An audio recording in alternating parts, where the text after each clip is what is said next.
the NASSCOM Game Developers Conference. Now we are here with Arnab Basu, who is the executive producer of Gardens of Time at Disney Interactive.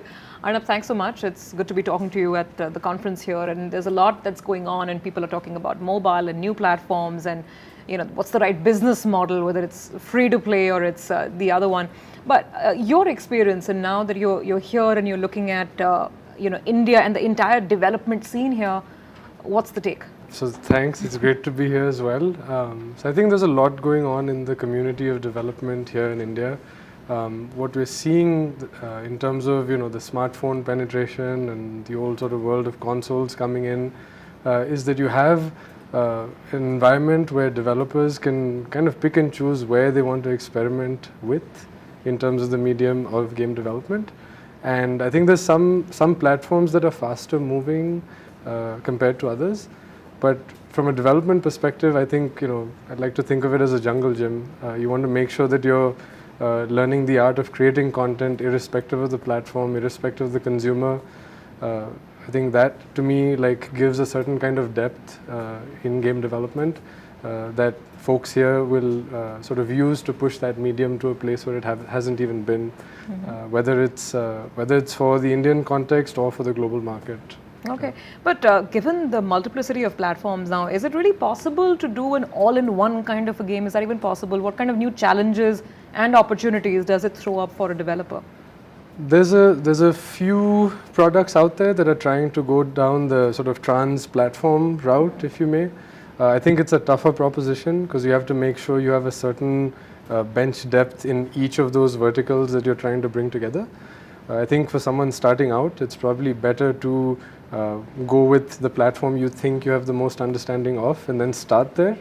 If you build that product really well and there's enough excitement, I'm sure the ecosystem around you will automatically sort of help in making sure that you take that experience and put it out on some of the other platforms. So what platform motivates you the most, or what are you more optimistic So on? right now, I think, and this is not just me, I think it's the community across the planet, in the sort of big three of the iOS, the Android and the Facebook ecosystem, developers suddenly have the luxury of reaching out to millions of users within an instant. And I think the power, it's almost like what the model used to be with television a few years ago, where you were suddenly able to broadcast just a lot of content that people could meaningfully engage in and actually in this case interact with.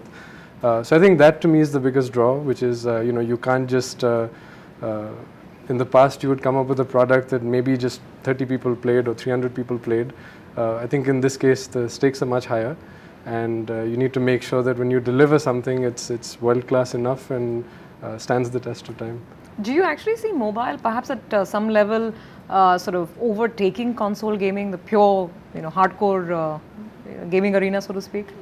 So overtaking just in terms of a business opportunity, in terms of interest, and in terms of the effort that's going in. So there's challenges to develop on both. I think the benefit that mobile has is that it's more of a general purpose device.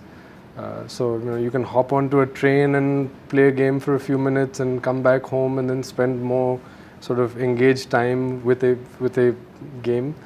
I think that's the one advantage that platform has over the traditional console platform, which typically requires maybe a big projector or 3 hours of downtime on a Friday evening to really sit back and enjoy. In my mind, an avid gamer is probably looking at all of these platforms to consume content. So there might be certain days of the week they prefer to do one versus the other. And it's almost like the analogy of how strongly are you leaning in and engaged versus how laid back and hands off would you want to be. That's the way, from a player perspective, I would look at the different options that are out there. Okay, fair enough. In terms of developing games, how do you go about sort of identifying the audience, or what goes into real game development when you're trying to come up with, let's say, the quote-unquote winning formula?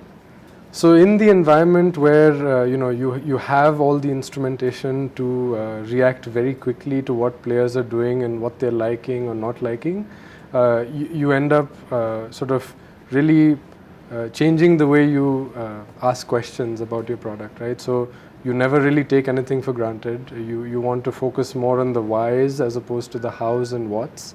And then once you identify interesting patterns, you start to sort of, say, hey, like, let me try this out and see what the population thinks. If it sticks, you build on it, and it's sort of this continuous exercise of trying to make it better and understand along the way what it is that you did right or you did wrong or what you could do better. I think that's something that is very, very powerful in terms of understanding why you're never really going to be an expert, because at the end of the day you can make various kinds of assumptions, but it's the players that will determine whether they actually cared about it or not. What about India as a market per se, as a gaming market, and how you see it from the Disney perspective being there? So I think Disney has a strong presence in India in various forms of entertainment. I think television, movies, games. In terms of the gaming market specifically, I think over time people will become more and more particular about what kinds of experiences they're looking for. The App Store or the Google Play Store does a great job at helping you figure that out. And so I think content creators will have to come up with apps or games that will meet the needs of this kind of an audience. So what am I trying to say? I guess so for the Indian market specifically, whether it's going to be something mythological and local versus something that's just globally successful, given that a lot of India's mobile urban middle class is English speaking, I actually don't know the answer to that. I'd like to see how that plays out. Okay, but trends obviously becoming visible on the stores and the buying patterns for sure. Which now brings me to the other model, which is the free-to-play model. Now, where is this whole movement going, and where does it leave the developer? So I think it leaves the developer in a great place. The free-to-play world is a world where you're giving the player the option to choose how much they're willing to spend on your game. It's not something that you would control up front. And you're allowing all the people that may not want to initially pay also be a part of it. So I think it's a very opt-in system that works almost like a market, where people are making informed choices about what they want versus what they don't want to. I think as developers we have the responsibility of making sure that we're not doing certain things to force them down a certain path.